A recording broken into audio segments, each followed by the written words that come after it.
This is a Ben Frank Connection presentation.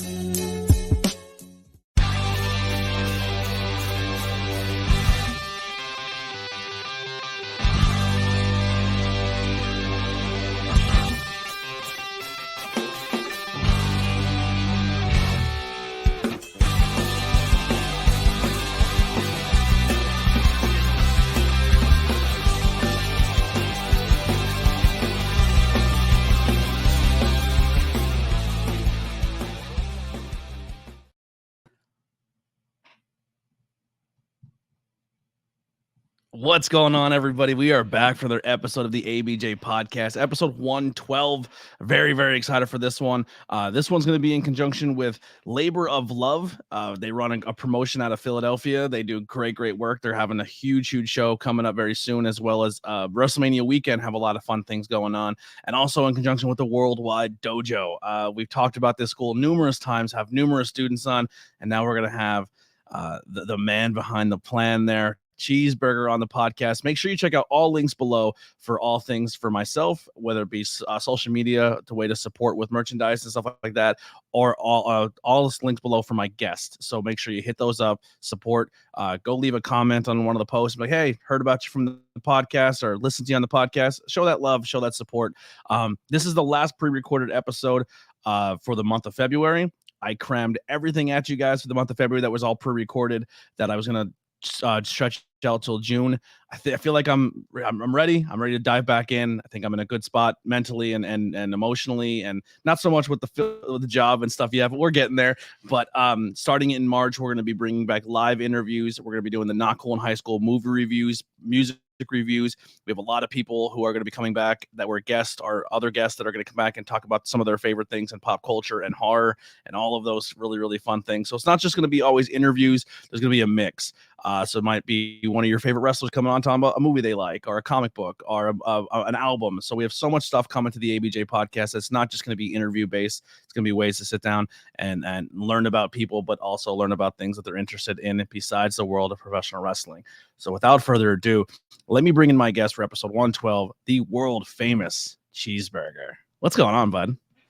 Hey, what's up? Thanks for having me. I'm super excited about this one. Actually, there was one other question I forgot to ask you behind the scenes. I'll bring it up. If you don't like it, we'll cut it. But Okay. but it's coming. It's going to be dropping a little bit. It's more of a Okay. funny thing, only because we can kick off with it, and if it doesn't work, we'll cut it. But Cheeseburger, there's everybody in the world loves you. You're the most loved human being of all time. I've never heard a negative thing about you.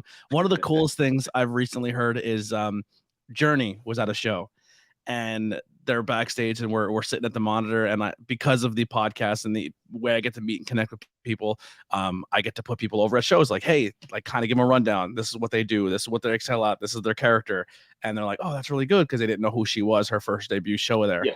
And I was like, oh, she's training at the dojo. She's like a Cheeseburger student. And they're like, oh, that's awesome. That makes so much sense. I love her more now. And that was the Mech of Brian Johnson. Well, pull back the curtain a little bit. Yeah, he put you over. But there's one guy out there who just can't stand you, and I don't understand why. Nasty Leroy. Oh, yeah. That our long. I think our feud has been going on for about 3-4 years now. How did that start? What made Nasty not like you? It all started. I think it was 2021.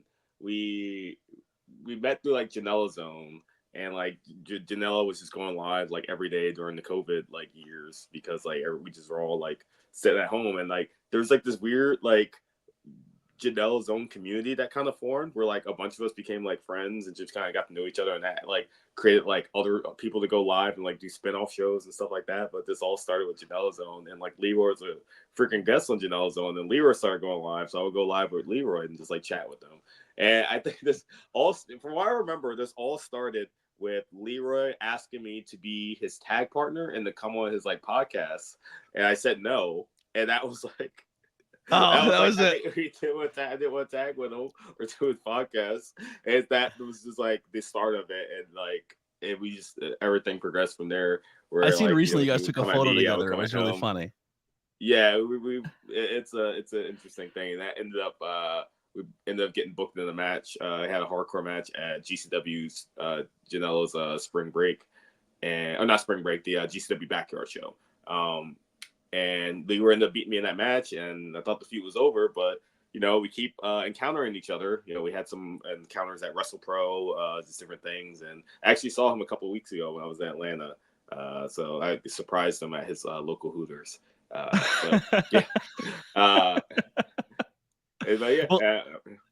Well, Nasty's always he's very supportive of me, whether it's on TikTok or Twitter. He's always putting me over, liking my stuff. So he's gonna be very excited to see this interview. And what a great way to start is to throw Nasty a little plug. But I feel like that tag team that has to happen eventually. Nasty Burger, you know what I mean? It's gotta that's gotta happen at some point. He refused to tag with me. So now he's giving you the no. Yeah. Now I haven't asked him to tag with me, but he's just like, I'm not gonna be your tag partner. I love that. Sorry, what a great way to start off the podcast. I threw a curveball at you, but no, that's fine. Yeah. So for people who don't know, you're a professional wrestler. Because going into the new year too, we're going to be mixing it up. I'm going to have musicians and a bunch of stuff. I try to do these interviews to. Even if you're not into the scene of the people I'm talking about, I want people to understand who the person is as I'm interviewing and stuff like that. So a professional wrestler, you've been doing this a long time. You're now from professional wrestler to you're owning your own school. You're a trainer. You're a coach. So, I mean, you've been doing this for a long time, all over this country, all over the world, Japan to everywhere. And I know this is the corny podcast question, but when did you fall in love with this wrestling, like the world of professional wrestling? It started like when I would just go to my dad's house and watch wrestling with him. My first memory of wrestling was watching SmackDown when it first started. So around that 2000, 2001 period was when I really started to get into it. And just from there, I fell in love with it as a kid. Just the pageantry of it, the like physicality, like the characters, the promos, everything. And that was such a good era to get into wrestling. And that kind of shaped one of my major interests growing up as a kid. And when I got into high school, that was kind of that period where wrestling stopped being as cool. Like my friends didn't really watch it. I stopped watching it for a couple of years. So I missed that whole ECW revival era. Like I missed like Jeff Hardy winning the belt, like all that stuff from like that 05, 06 to about 09-ish era, which is also really good.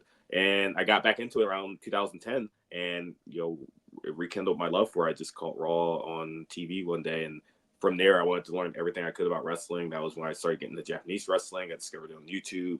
And I got into the independents, Ring of Honor, everything. And from there, that progressed to my love of wrestling to deciding I wanted to be in wrestling in some aspect.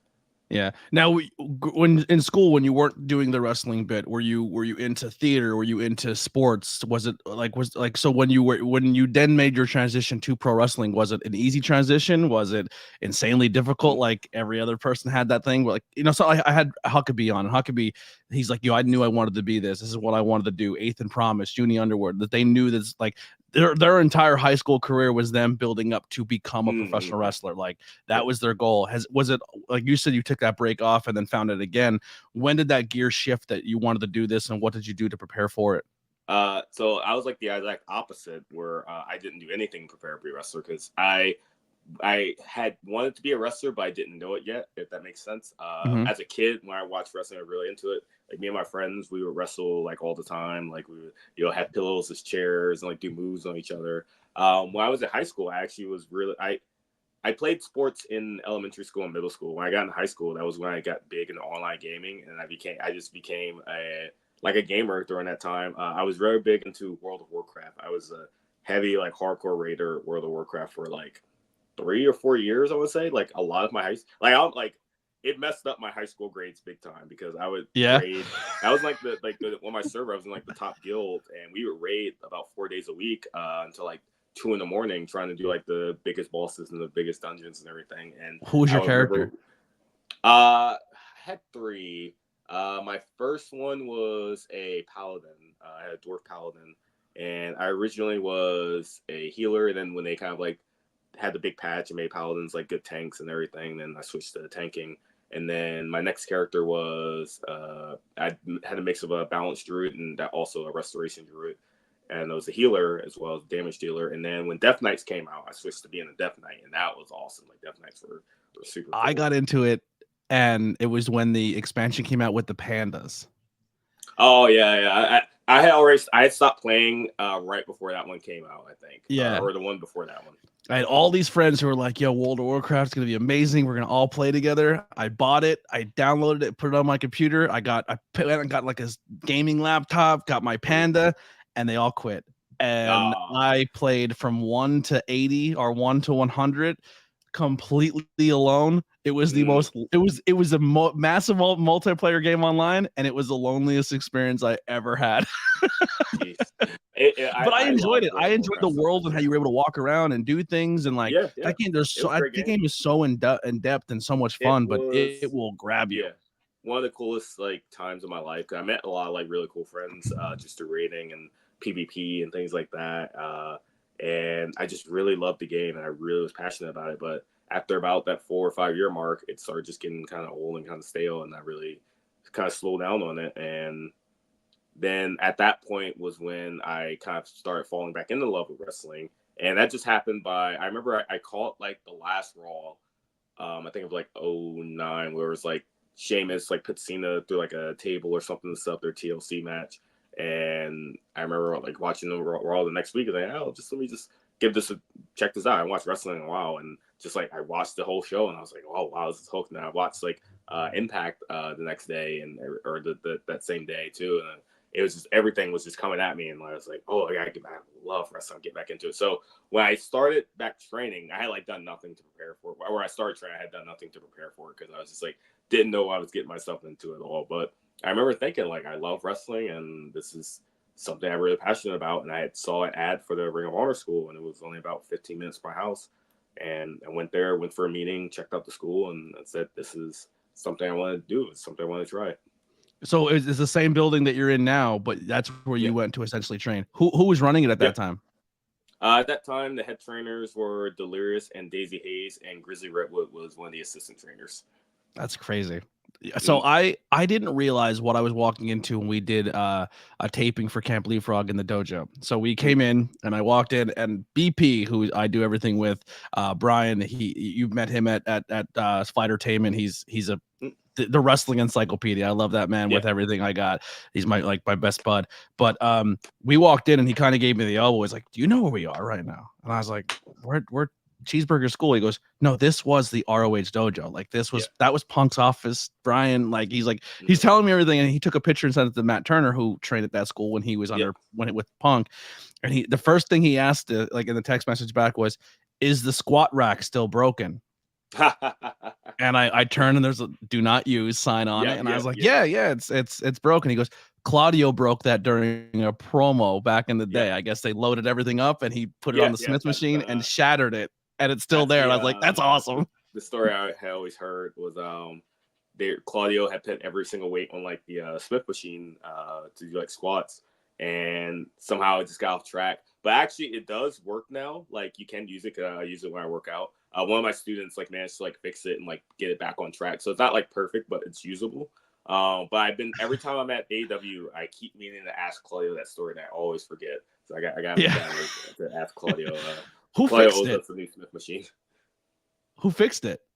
One of my students, his name's Sean. He like ended up like pitting it back, like getting it back on the tracks.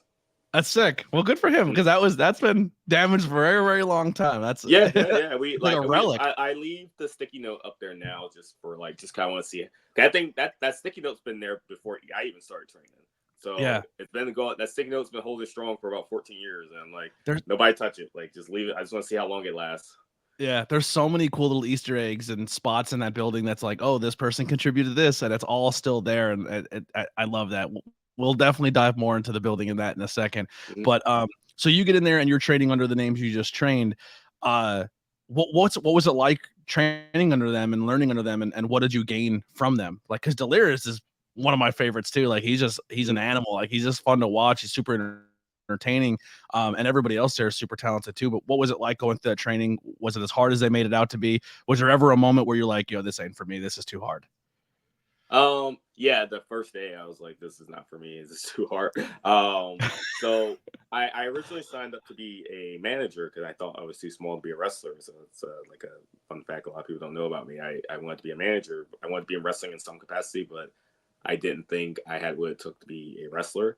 But what I didn't know was that the managers had to go through all the same training that the wrestlers did because, everyone needs to know everything in wrestling. So it's like, we start day one, and before you can get in the ring, like you don't get into the ring for the first few sessions. You're just on the outside. We'll do like a group yoga stretch, some sort of like workout. Like we do circuits of like squats, push-ups, like crunches, things like that.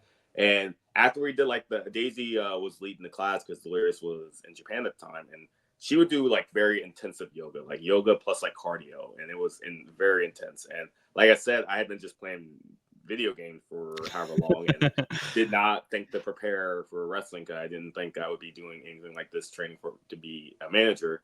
And after the yoga, I was like already done, and they're like, "All right, guys, push-ups and squats and everything." I'm like, "Oh man!" And I remember like at one point just like feeling like I was like having a heart attack. I remember laying down on like the couch and just saying like, looking at Daisy, saying like, "I think there's something wrong with my heart," and she's like, "Yeah, maybe just like you might just need to go outside and get some air." So I'm like just sitting outside, like getting some air. I come back in, I finished the session, and I managed to get through everything. But I went home, or got in the car. My mom picked me up. I was still 17 at the time when I started training. My mom picked me up, and I remember telling her, like, "Man, I don't want to come back the next day." And she's like, "Oh, just, we already paid the deposit, so like, just give it one more day." And I was like, "All right." So I gave it another day, and then another day, and then another day, and then it just kind of, I always tell my students like things will start off hard, then they'll get progressively easier. Then you'll do something new, and that gets hard, and then it'll get easier. And it's just a constant cycle of things start hard and then get easier, but then you'll do something else that gets hard and then easier, and this just kind of going through that cycle. Was there any moment during your like what was the thing that made you keep coming back? I don't say made you, but like what was that one thing you're like I have to do? Was it your mom pushing you? Was it somebody in the school that was like, hey man, like just stick it out. You got this. Like, was it the motivation? Because some people go to wrestling schools and it's like their job in the beginning is to weed you out. And if you think for a second of doubt that some trainers are like, there it is. That's what we're looking for. We're trying to weed out the weak and keep the strong. Was it the coaching style of them being like, no, you got this. Like it's gonna get easier. It's gonna get hard. Like how you just said, like how you are as a trainer. What kept you coming back to the door in those early stages? Definitely my mom for sure. That helped a lot. Her pushing me to go back, but also just like you said, the environment, the positive environment of it. Delirious and Daisy and Grizzly are very motivating, like coaches. They're very like helpful and very like create a really good atmosphere. And if it wasn't for the environment there, I probably wouldn't have came back. But because of especially like Delirious, like being long-term training with him. The way he's able to teach and the environment he's able to cultivate and create, like, helped a ton. And I feel like if I started somewhere else, maybe I would have quit. But they were very good at pushing me to keep coming forward. Yeah, growing up playing sports and soccer and football and basketball, like I get the tough coach aspect where you're like, if this is not what you want, get the hell out. Don't waste my time. And I always think to myself, like, man, like you don't know who you're pushing out that door by that style. You know what I mean? And even when I started coaching, when I coached soccer later on, like it was just an approach I didn't want to be. Like me personally, I would see the 5 or 6 people who were really, really good. And I was like, oh, they got this. And I'd give them all the attention I want, but I'd also really focus on the 10 who weren't getting it. Cause I'm like, there might be a gem in there that in 10, like 5, 6 years, that gem is a reason why you win a game later on down the season. Cause they're good at that one thing or whatever it may be. And I love the fact that like the environment that you learned out of through Delirious and Daisy and them, where it was like, this is really, really like inspiring, good. And then you carried that on to kind of your style then later on as well. Yeah, absolutely. They were like tough coaches, but fair coaches, if that makes sense.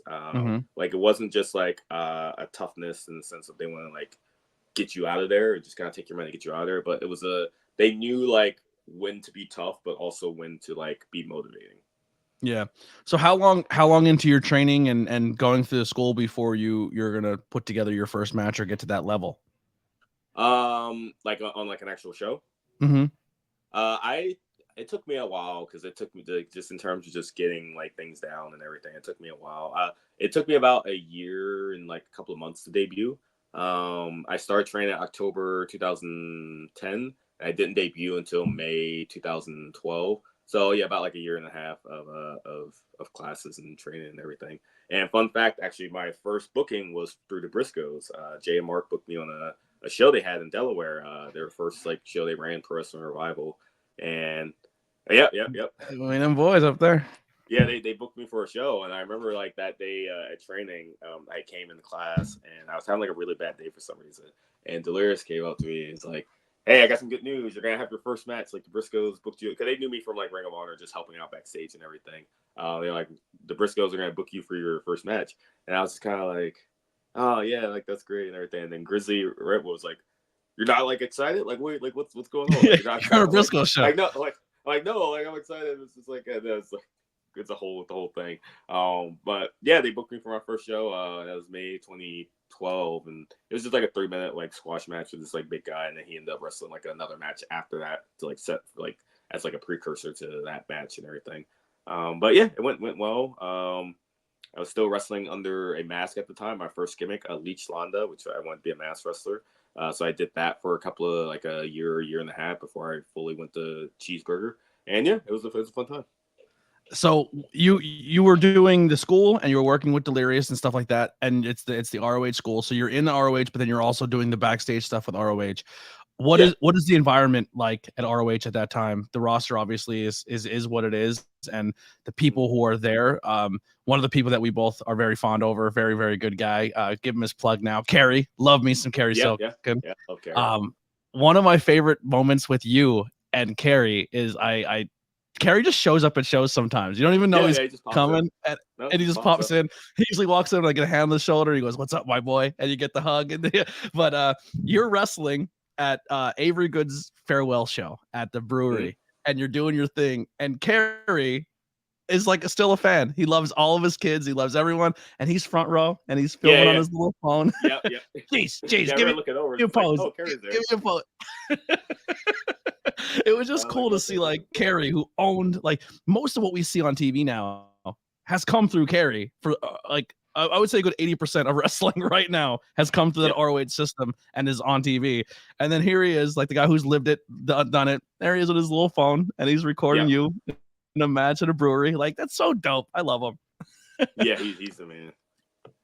Who are some people you really got to bond with during those early stages? Obviously, beside your coaches, that you're like that probably put you in places that you wouldn't have had if you weren't in that system. Yeah, a lot of the people in the ring crew at the time, like I really bonded with and have had connections with for like years. Like Rhett Titus, that's when I first met Rhett. It actually plays into how I got the name Cheeseburger, which I can go into that story in a second. Yes, like, Rhett is a part of the reason responsible for that. So like Rhett was on the ring crew at the time, so I bonded with Rhett a lot. Ernie Osiris, who runs Fight Pro now, he was like one. Like a lot of these guys were older students that like I became connected with. The Bravado brothers, one of them, which is in NXT now, is Andre Chase, which was Harlem the Lance and Harlem. Yeah, he was Harlem Bravado. I get Lance Bravado was his brother, who's a politician. Every time I see Andre Chase, I'm like, it's Dylan. It looks like Dylan. Oh, yeah, but the Bravado brothers were there when I first started, so like it's so cool to see him doing all this awesome stuff at NXT. Like it makes me super happy that like he had found that success. Mike Seidel, he was always around when he would come from St. Louis. He would stay in the summers, things like that. My friend Bird, who was wrestling at the time, but now he's like one of the head of the backstage like ring crew production people in AEW now, so he found success with that. Like outside of wrestling. Oh God, I feel like I'm missing so many people. Shane Hagedorn, who also works at AEW now as well in the merch department. So many people, and then he sees my name a lot on the invoices. Oh yeah, I connected with the Briscoes a lot early on. Like I was super intimidated to meet the Briscoes, and they were the nicest. Like they're like the scariest looking guys, but like the nicest human beings like ever. Hero and Claudio were both there at the time, and I always got along with them. And like Generico and like Kevin, like they were always great.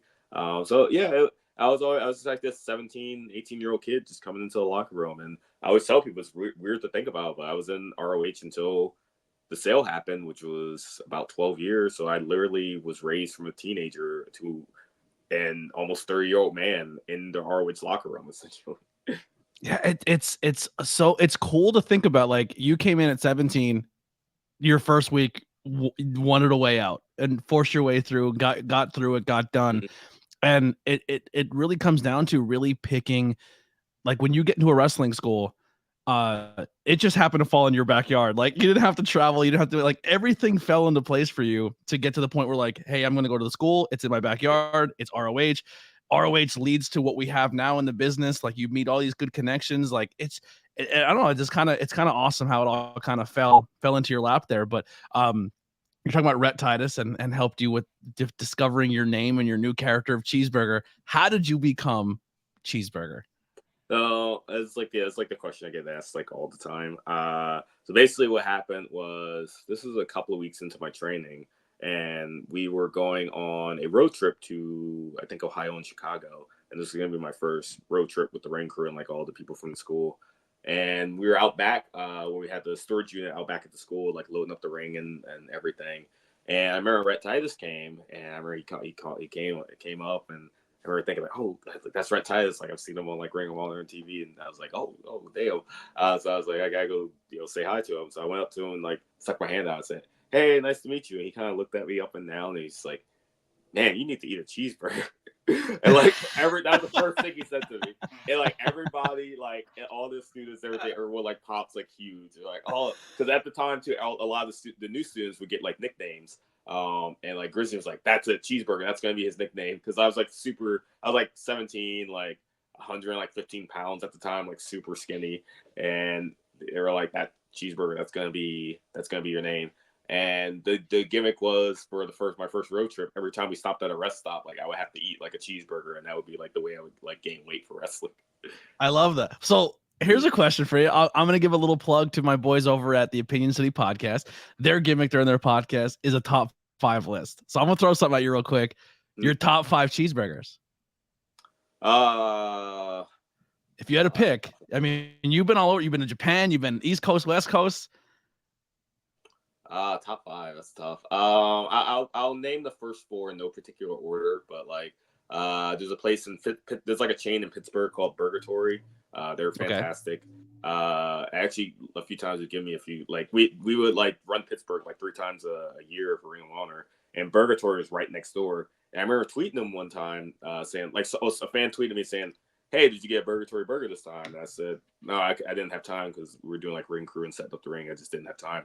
So Burgatory sent me a DM, and they were like, hey, what do you want? And I was like, oh, this, and this. And they had someone bring it over to me to the show. That's sick. So Burgatory, you gotta cash in on that name, baby. yeah. Burgatory's up there. There's a place nearby the Dojo, this like bar that I really like called Dog and Bull. They're just like a local bar, and they have like one of the best burgers I've ever had, and it's like really good cheddar ale sauce.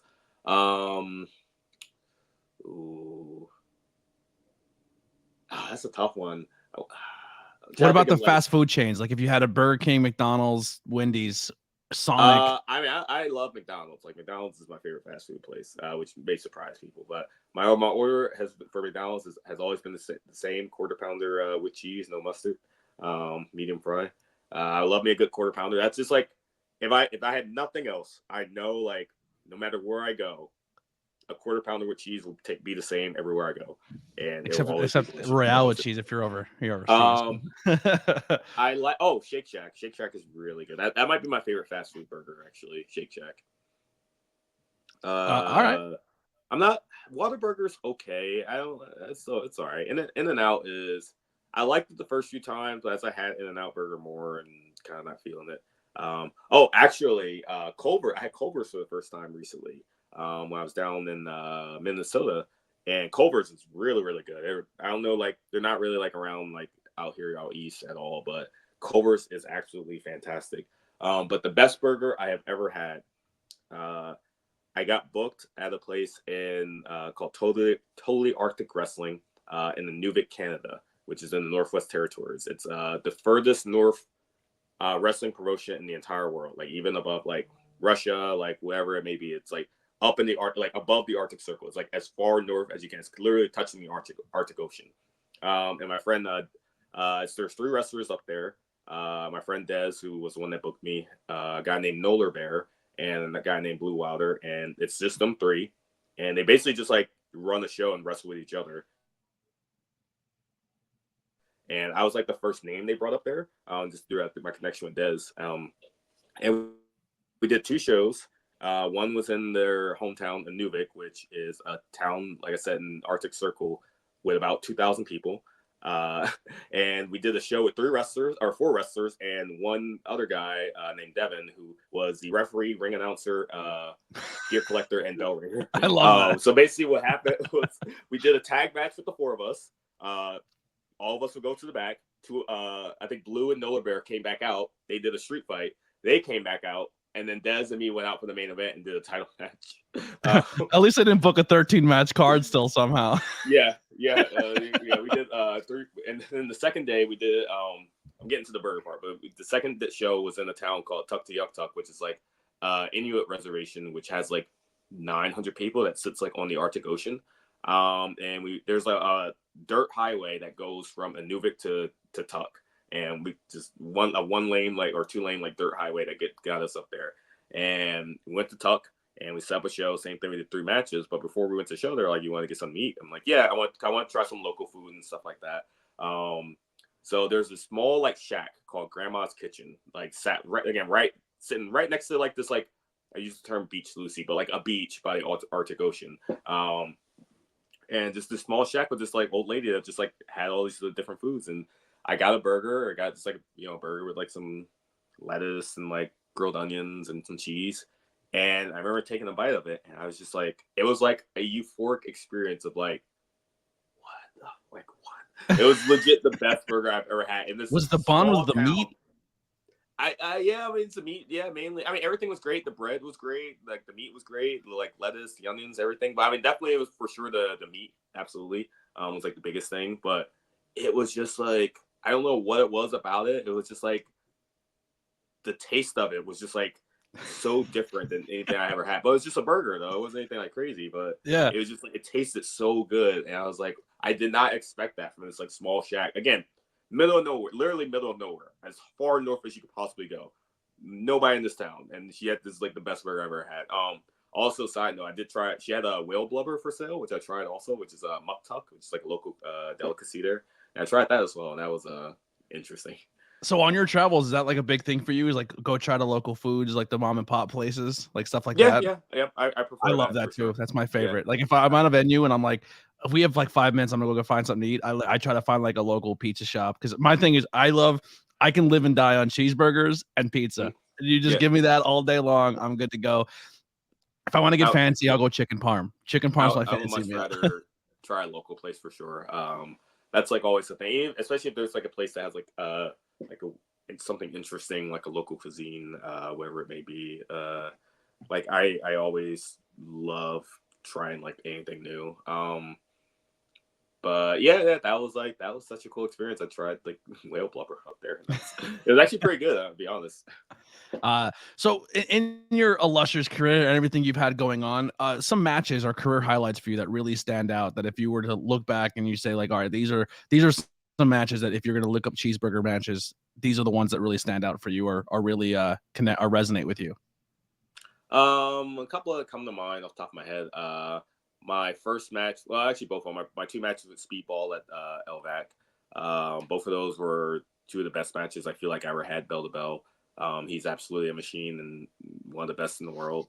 Both of those were super awesome matches, and they really pushed me to become a better professional wrestler.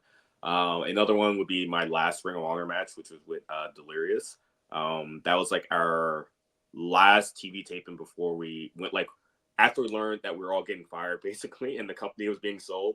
We had one more TV taping left, one more like no fans TV taping during COVID.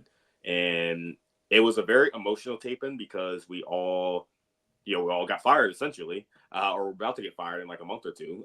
So it was super emotional, and we didn't know if the company was going to come back or what form, or if we would have jobs. The future was uncertain. So it was super emotional for everybody. And there was like a lot of tears that night. And my last match, which was a storyline I've been building up, was against Delirious, which, I had said before, was my trainer, and he was my boss for my entire time Ring of Honor as a booker, executive producer, but just in general, just a friend and mentor to me throughout the years, and we became like extremely close. And having that last match being against him in a match where the story was that I finally was able to beat him, that was so emotional. And like after the match, I didn't even know this was going to happen. We like shook hands and he took his mask off and like gave it to me. And I just started like bawling my eyes out in the ring. Like there's a clip of it, like the ROH page. And actually the match is on YouTube too, if anyone wants to watch it. But we hug and it just gets like real emotional. I'm just crying my eyes out because I didn't know. Hell yeah. Like one, because I was like Ring of Honor shutting down. This has been my home for the past 12 years and we all got fired. But also just like that match was really good and he gave me his mask and I didn't know it. And it was so emotional. I felt like the emotions came out. That one was great.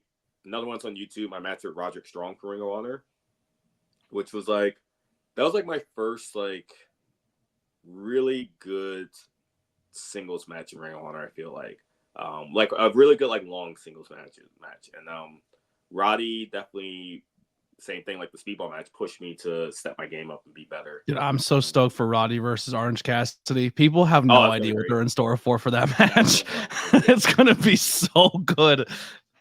Roddy's the man. He's always the man. He has such a level of like speed and intensity that you have to match his level, or you're just gonna get like run over. So that was good. I liked all my New Japan stuff. I had some really fun New Japan matches. My favorite one would definitely be me and Delirious tagging against Yano and Colt Cabana on one of the Honor Rising shows. That was like just such a fun match. We had so much comedy in that match, and we had Cork and Hall just laughing the entire match, and it was one of the first matches I had in Japan where I just felt like super comfortable and like I'm in my element and like this is going really well and like this is what I want it to be, and it was such a fun match. I highly recommend all. Oh, my match with Jay Malachi also at Deadlock Pro. Jay Malachi just got signed to NXT recently.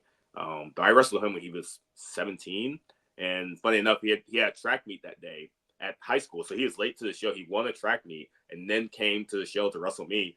We wrestled at Deadlock Pro, which is a fantastic company in North Carolina, and just right away, it's very rare when you have someone that you have like instant chemistry with, and right away I could tell when we were putting the match together, like all right, this is gonna be really good. And then he was still super young, like I said, 17. Had only been wrestling like a couple of years, but he was just like spot on with his timing and like his pacing and like his strikes, like all his movements, and he had like charisma and everything. I was like, there's no way this guy's not going to be a star. Like he's the man. So I'm really happy. What's his name under NXT yet, or is he not been? He just got signed a couple of weeks ago. He hasn't debuted. Okay.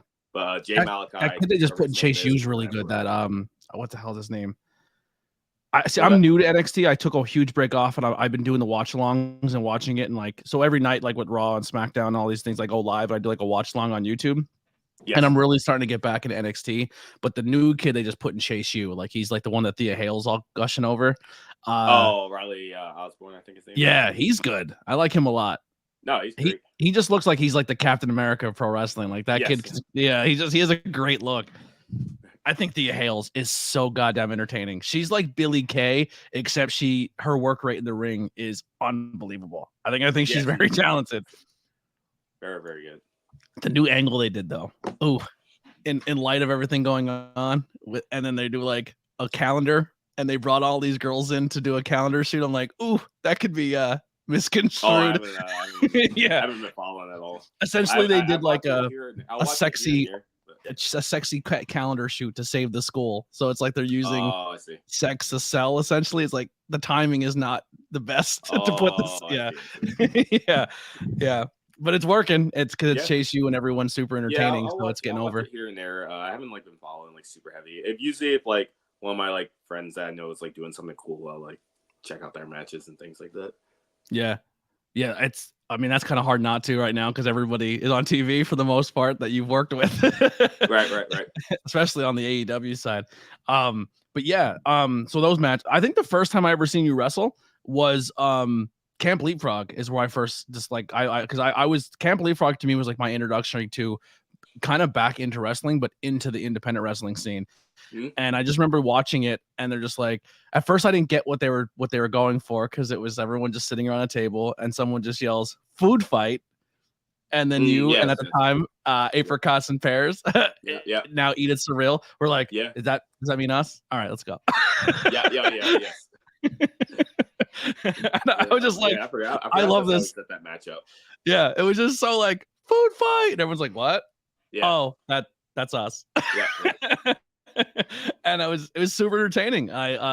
Edith's another one. Like, if it wasn't for Camp Leapfrog, I don't like Edith for me was like the superhero of that promotion. Like, she is on like all her matches, everything she put together in that promotion is like, I became a mega fan of Edith because of that. But like, that was such fantastic. a cool way to like introduce people to a new generation, for me at least, because like it'll always be the most important time for wrestling for me was like Camp Leapfrog pandemic era, because it's like I feel like what they put out there was just good. I loved it. I thought the stories were good. I thought the people that were involved, wrestling was really good, and just I don't know, it was really special to me. And you were a part of it for a while there. You did a lot of cool things. I got to do a commentary with D'Lo Brown for a match for you at the Hamburg Fieldhouse. Oh yes. That was a fun hour. So Johnny Moran on that one. Yeah. Commentary. Yeah. Someone on commentary kind of buried you a little bit. That was the super show they did. Yes. Yep. But that was a lot of fun. So you're in Japan, and one of the big things is you made, once again, just making buddies with people because you're just a likable person. Juice and Thunder Liger is someone who he's putting your name out there, trying to get you more opportunities. Legend, one of the greatest of all time. How does that come about? And I think I talked a little bit about what this you at the brewery is like when you go over there, the language barrier. Is there like a translator? Is there enough English to Japanese enough that you can have a conversation? How do you form that relationship?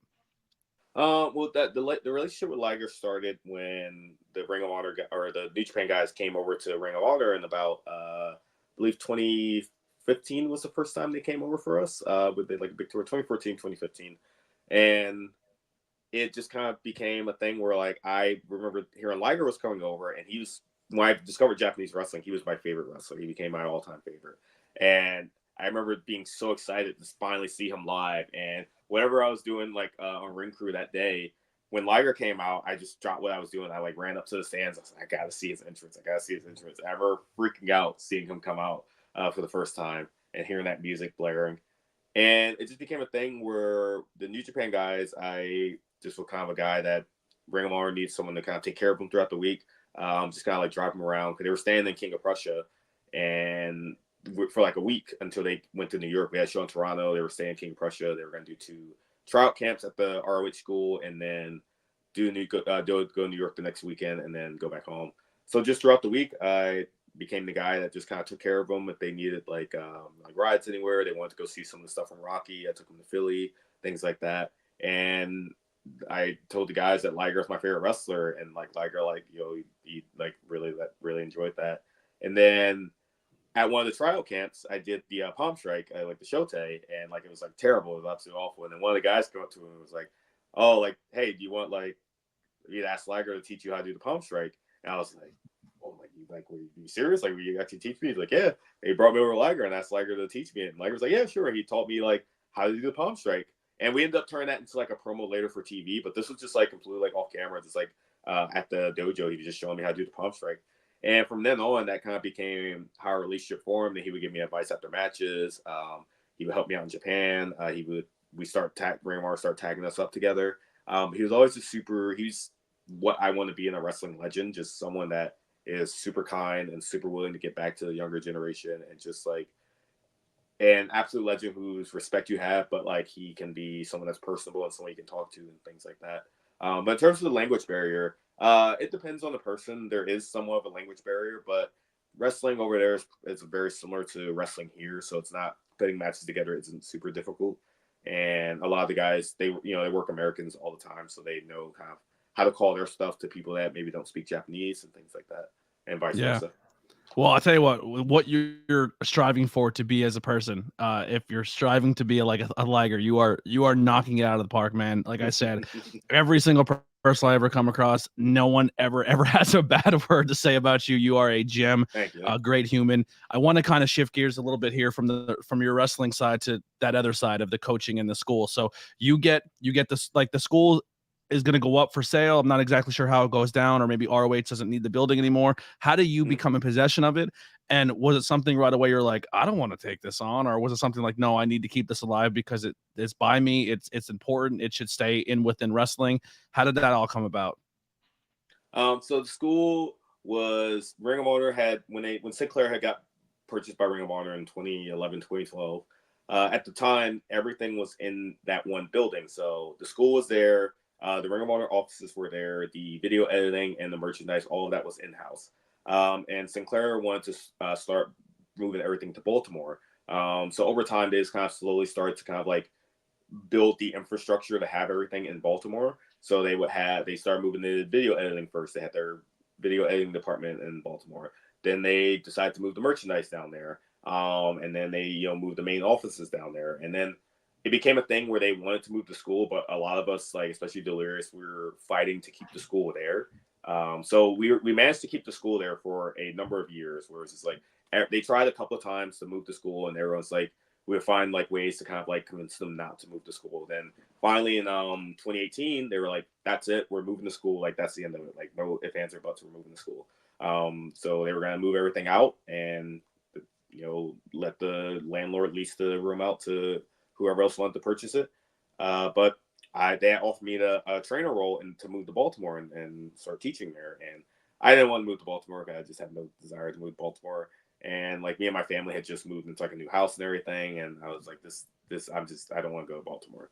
So I thought about it, and like a lot of my students, if the school moved, they wouldn't have a place to train because where the place was in Baltimore, it was like a little outside of Baltimore. So it was about a 3-hour drive, 3 hours there and back, and not counting traffic is absolutely insane. So a lot of my students would have a place to train. And then also I found out that like a lot of the students that had graduated wouldn't be welcome at the new school by the office as well, which is a whole other mess that, a whole other conversation. But I decided to say, hey, like maybe I can just try and restart the school and like open it as my own. And I talked to Delirious about the idea, and he had like supported me in the idea. And was like, yeah, I think go for it. And I didn't know if it was going to last a couple of months, maybe a year, maybe longer, or not work at all. But I talked to the landlord, and I had built a good relationship with him just through knowing him throughout the years. And he let me sign the lease, and I took over the building. I ended up purchasing the ring from Ring of Honor, and they ended up leaving all the weight equipment there. And that was kind of how we formed the school. And I remember sitting at the That's school. super cool. Me and sitting at school with like Eli at like a diner, and we were just thinking of different names, and he helped me come up with the name Worldwide Wrestling Dojo, and that was it. The rest is history, brother. Yeah. I love that, man. Like the fact that the history of that building, and everyone who goes there is like, man, these walls are just amazing. The people who've slept on the couches when they come to do shows, and like everything about it. And like for you to come in as this 17-year-old kid as a trainee, and then years like you become the guy who runs it. Like I think it's cool that you kept that history and you thought of others more than yourself. Just I don't know, man. It just I'm always gonna root for the Worldwide Dojo. Every time I see that building, every time there's tapings, every time there's something going on there, it's just I don't know, just your passion, your love for the people you work with and everything like that. Like it just bleeds through. You know what I mean? I think that's super super dope. How do people become a student or come in to work for your school if they want to come and enter the business? First off, Bristol, Pennsylvania, if anyone. We're located in Bristol, Pennsylvania. We're about like 25, 30 minutes outside Philadelphia. We're a bit closer to Jersey, actually. We're like right by across the bridge from Burlington, New Jersey. But I always tell people, I post our link and tell people email me and contact me. And anytime someone inquires about the school, the first thing I always like to do is invite them to come for a meeting. One, just to kind of, I'm sorry, it's my phone. You're good. Still a house phone here. I always invite people to come for a meeting. One, because I just so that way they can get I feel like it's sometimes hard to get a feel for things through email. So I like to meet with them in person, just kind of get a feel for who they are, and they can get a feel for me as a trainer. And I invite them to stay and watch a class for like an hour. And just so that way people can see what they're getting themselves into.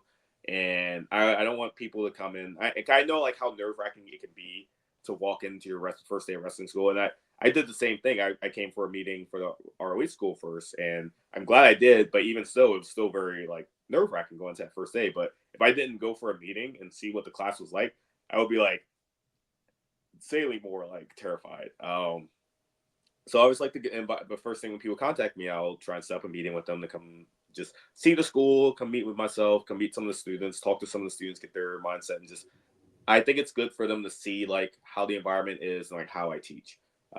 And just I think that's the biggest thing is them getting a feel for how the environment is. Mm-hmm.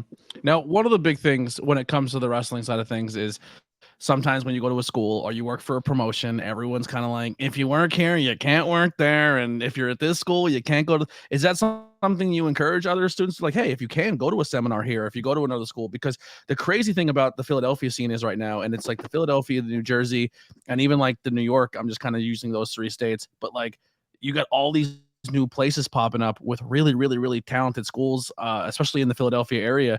Do you encourage other students to like, hey, you're here for a little bit, go check out Catch Point or go check out this place or go check out Create a Pro in Jersey or Create a Wrestler? Like, is that something as a trainer you encourage people to do? Yeah, I don't mind if students go out and like explore other schools. I encourage them to do seminars and go learn from whoever they can. I will say I think it when someone's like say like first starting out in like their first few months, I do think it is counterintuitive to kind of spread yourself too thin because now like you don't really know it like anything and you're getting like so much different information at the same time that you don't really know kind of like how to filter it. But I think once students kind of have a grasp of like who they are and like everything and they've like kind of like progressed and been training for like a few months, then yeah, like go out and do seminars, go out and go to other schools and broaden your knowledge. And that can only help you as a wrestler, either learning how to do things a certain way or just learning just different pieces of advice and whatever it may be. Yeah.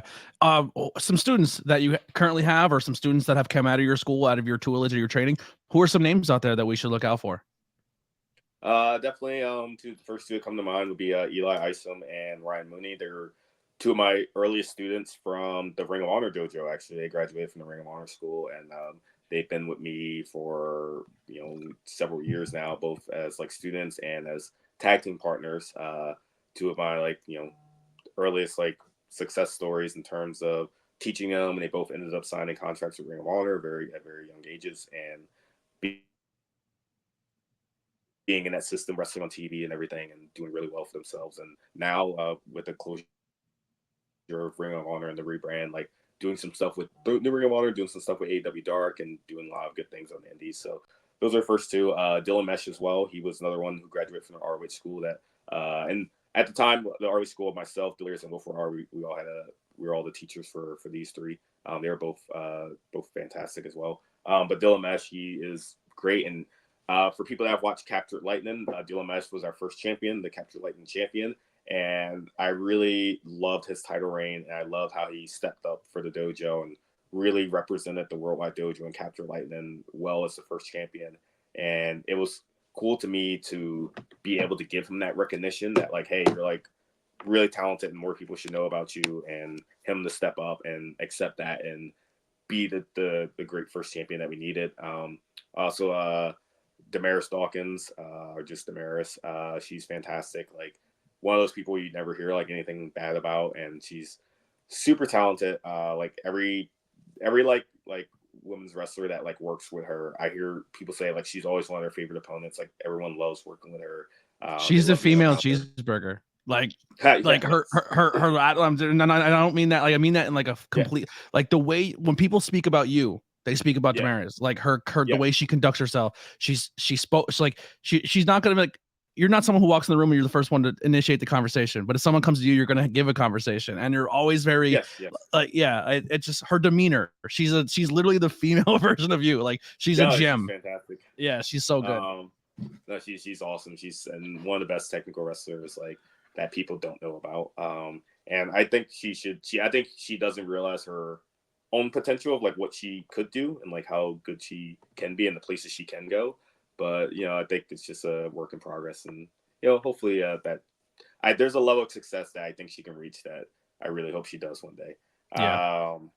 She's fantastic. Harleen Lopez, she's been with me about a year now, maybe longer, maybe 2 years. She just hit her year, I think. Yeah. Yeah, sure.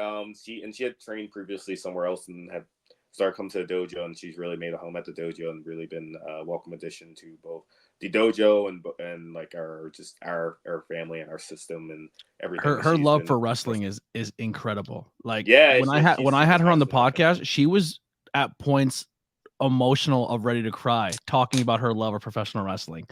I'm rooting super hard for her. She's a good She's a heel. very you can tell she's a student of the game. She watches like everything. Like I always see her posting about wrestling like from Japan, like from on TV, like from the indies. Like she studies like so much, and I really appreciate like how passionate she is with watching wrestling. Um, a couple other people, Sturdy Salmastretta, Ashley Buchanan, David Moses, John Lee Kirk, some of our like core group that's always around on Capture Lightning as well, and all of them are great. Salmastretta, our current Capture Lightning champion, Ashley Buchanan, you've seen her a lot, and she's done like some LVAC stuff, some Labor of Love stuff. She's been getting around in the indies. David Moses, great, reminds me of like that old school like all Japan like wrestler, like that build and like that style, and like he's really fantastic. And John Lee Kirk, who's really found himself, he's been under Dylan Mesh for the last year of Capture Lightning, just kind of like finding his place as a heel, and he's really started to come into his own both in the ring, figure out his character as a fashion icon on the microphone as well. Dr. Ethan Wild, he's been Love in him. the dojo system for a long time, about like 3 or 4 years. He's really started to put the pieces together and really started to do some cool stuff. Won his first titles, won the tag team titles at High Tension as well, the old Leapfrog belts. So he's been doing very well. Those titles were won and crowned in your building. Yeah, absolutely. That Grand Prix tournament ended in the dojo. That long tape in because it rained or snowed or something, right? Well, the worst rain I've ever experienced in my life. Yeah. I had to pull over. I couldn't drive. I couldn't see. Yeah, that was yeah. That tape in was so long, but we got through it. Yeah. They're all great. The Law Schoolers, they've been with me for a little bit now. So they've been doing really well. They've all started to kind of like find themselves on the indies. And I see them working like a lot, and it really makes me happy when I see my students getting a lot of work. And I'm always encouraging them like just go out there and just get reps, just get as much work as you can. Yeah. So Labor of Love, we'll end with Labor of Love. They're a promotion that you've been working with for a little bit here. What is the environment of Labor of Love like? What's the locker room? What are the show? If people have never seen a Labor of Love show, what do they expect? It's awesome. It's like a very fun, like wrestling, like rock and roll atmosphere, if for lack of a better term. They always have wrestling, but they also have like awesome bands, like punk rock bands. So they usually do those before the matches or sometimes after the matches. And I really like the crowd and the environment they draw, because they draw not just a wrestling audience, but just like that punk rock audience. And the energy of all their shows is always super high. They always do a good job of finding really good people for the locker room, really good talent, both in ring, but also just people that are just cool to be around the locker room. And their shows are always very efficiently ran. Like they don't go super long. They give you freedom to kind of shape your story and shape your match how you want. And yeah, it's just great. And it's one of my favorite places to work. It's a place that there's like, I have a lot of places that I really like working. I don't want to like take away from any other company, but Labor of Love, LVAC, and like Flying B are like 3 of my all-time favorite places to work on the indies. And I will there's a bunch of other places like Ironheart and Pro Wrestling Magic and things like that. But like those 3 are just like these are all kind of in your backyard. The they're LV, so yeah, they're like Labor very of Love, close, and they all kind of use a lot of the same people. Not a lot of the same people, but they kind of have like a core group of like people from the dojo and stuff like that, and like maybe like old Chikara people, and they kind of have that mix, and they have just such a great environment of people that I just really love being around. Those 3 are places where I will try and make sure I'm on every show if possible and just always be in that environment. But yeah, Labor of Love is fantastic. So Labor of Love is doing 2 shows Mania weekend, correct? A Wednesday and a Thursday. Wednesday and Thursday. From what I'm seeing with the card and the announcements and the people coming, and even the show I believe that's coming before Mania weekend, man, they book some good people. Like they got the show with I've seen a lot of the Wednesday show announcements. It's pretty stacked. Like they have myself and Weber Hatfield. We're wrestling for the citywide title. Speedball versus Paul London. They just announced Bobby Orlando versus LJ Cleary. Who, if you don't know LJ Cleary, he's probably the top star in Irish wrestling. I met him when I was in Ireland about 2 years ago, and actually recommended he contact Labor of Love and a bunch of the other Irish talent that were coming over. He's like the top guy in Ireland right now, or one of the top guys, and he's been going over to Pro Wrestling Noah and doing tours with them, and he's just an absolute like superstar. Yeah. I got to experience the UK wrestling scene, seeing Defy in progress when I was over there for All In. And man, London wrestling is fun. Like those crowds and those people overseas, they eat it up, man. Wembley was the coolest experience I think I've ever had for pro wrestling. So yeah, if it's like that over in Ireland and stuff, I could definitely see that. But yeah, the labor, and they're doing stuff with the local brewery. Like you said, it's rock and roll, it's craft beer, it's pro wrestling. The name is good, the logo is good, the booking is good, the locker room is good. Yeah. And I'm gonna say now, I think if you're there Mania weekend for the big one, definitely look to get those tickets for Wednesday and Thursday show, because I think they're gonna. They don't overlap with like any of the like super like the GCW stuff, like IWTV stuff. So like I highly recommend if you want to see some new talent, but also some like really like talent you've seen before, but also some new people like Wednesday and like Thursday, like check out those shows because they're gonna be awesome and they're gonna be like just super fun. Do you think this Mania weekend and what Labor of Love is putting together, do you think it puts them on the map as a contending for one of the shows you should, or people you should be looking at in the Philadelphia area? It's tough to say because I don't think they're trying to be that. So I would say no, because they're not like, they don't really have the reach of a place like, like of a GCW, for example, or because a lot of their shows, they usually they are streaming these shows, which is very good, and I'm very excited for them. But most of their shows, they don't really like stream. They just kind of just keep them as like, this is the experience, and like you have to be here to experience that. Which I understand there's pros and cons to that, but I think that's kind of cool. Whereas like you have to be there to experience that. But I definitely think this card that they're putting on and like the announcements that I think they're going to get some heads turning and get people to check them out.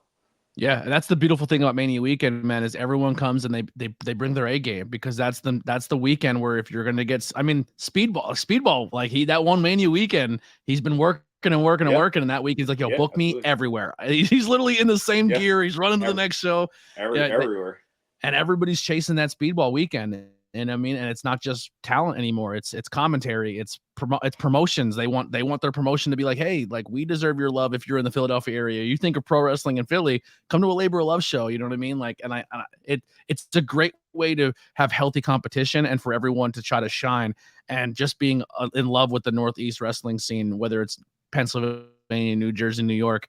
I'm pumped for Mania weekend, man. I'm so excited for everyone to just tear it apart. And honestly, I'm not just putting this over because it's your match. 1 second. But I'm a huge Weber fan as a human, as a performer. And I think you two are going to steal the show. Like, I think that's going to be a fun match. Yeah, he's absolutely fantastic. Choked on my own spit. I'm not emotional. I choked on my spit. Yeah, but where can people find you? How can people support you? Links below for everything, but put your stuff out there. You can follow me on Instagram at the world famous CB, Twitter at Cheeseburger ROH, which I have not changed in like 12 years. At Cheeseburger ROH. I didn't want to lose my verification, but then Elon Musk took verification from everybody anyway, so I should probably change that. But I also like just kind of keeping that there because I think it's funny. But at Cheeseburger ROH on Twitter, world famous CB on Instagram. You can follow my dojo if you're interested in becoming a professional wrestler. If you're around the New Jersey, Philadelphia, New York area, at Worldwide Dojo on Facebook, Instagram, Twitter. And please check out our YouTube show, Captured Lightning, at the Worldwide Wrestling Dojo's YouTube channel. Give us a subscribe, like a video, comment. Any little bit helps. And I really want to get to 1,000 subscribers this year. We're about at like 836 right now as of February. So I think we can get that by December for sure. And we've been putting on some really good matches, and like the students have been getting better each every single taping we do. The goal of it is just to get people experience like working for a weekly product and experience working cameras, learning how to work for commentary, doing backstage promos, following your match times, and all these skills that I want my students to have, so that way if they get a shot at a TV company, they are ready. They can walk in, be TV ready, and be like, I can hit my time. I can cut a promo. I can do whatever you need of me. Is there ever going to be a point where you're going to allow people to come in to watch the tapings or be like a studio audience? We actually do have this will probably air after that, but we actually do have a live show coming up, Family and Friends exhibition show on February 16th. So I can send you a message with that if you want to come by for that. Yeah, if right now car troubles for me, so if I can get it, I definitely will. But I will say I have considered. I'm on the fence about it. So we'll do like these are like 2 or 3 times a year. We'll do like these like family and friends shows, just kind of like, hey, pay like donate $10 to the school to like raise some money for the school and come like see a like an hour and a half show. And they've been very successful, and they help give the students some experience in front of a live crowd, but also just in terms of just like helping the school raise some money for everything. And I have considered doing one Mania weekend on like a Sunday, like maybe at like 12 for like an hour or something like that. I'm on the fence about it. I might do it. I'm not sure, but it depends on like how my schedule is and how busy I am. But I might do a little small show Mania weekend. One little thing, it's Dojo Wars. We need Dojo Wars. We need because I right now I'm seeing a lot of kids from like the Catch Point and then the Worldwide Dojo, and they're on the scene and they're working against each other and they're working with each other and developing friendships and bonds, and then you have like the Sanctuary. You have all these different schools all over the area. I think it'd be kind of cool to get you kind of did it a little bit at the brewery show where it was kind of like Team Worldwide, and then Puff had his I kind of like when you have that chemistry of a school, but then you kind of have the matchups of this school versus that school. I have considered. I had a couple of people ask me about that for our YouTube channel, like for Capture Lightning or something, doing like a school versus school type thing. I have thought about it, but I also don't know if I want to make that like a separate show and how I want to format it, or if I want to make that part of the Capture Lightning universe. So it's kind of like something I've been thinking. Oh, you should spoof it just like Karate Kid. Like 100% Karate Kid spoof it, where it's school versus school, and you could do storylines. I would love it. I would, because like I said, I think this young batch coming up from the Northeast area is special, and I think there's so many good people. Not trying to pat myself on the back, but a lot of interviews. If you want to go check them out in the past, I've interviewed a lot of people who came from the Worldwide Dojo. I'm telling you, if you're looking for a school, hit them up. You're going to get good people. You never know who's going to walk in the door at the dojo just because of who Cheeseburger has made connections with and his personality, and people love him. You never know who's going to be there, and you're going to get a lot of good opportunities to work really cool people and have those experiences. Cheeseburger, thank you so much for your time. I appreciate you having him. Make sure you go check out the links below, not just for the Worldwide Dojo, not just for Cheeseburger, but also Labor of Love, the Ben Frank Connection, ABJ Podcast. We're doing everything. Every corners, we have a little fatal 4-way going on in each quarter. I love it. Cheeseburger, always a pleasure, man. Thank you so much for your time in doing this. Absolutely. I know you're exhausted. You're still you're still burnt out from the cruise. Cruise lag. The cruise lag, yeah. But everyone have a great time. We'll see you guys next time in the ABJ Podcast. Starting in March, everything's live. We'll be back. Maybe we'll bring Cheeseburger on, talk about his favorite movie. Who knows? Well, there's all these opportunities for cool content. But we'll see you guys next time in the ABJ Podcast. We're out of here.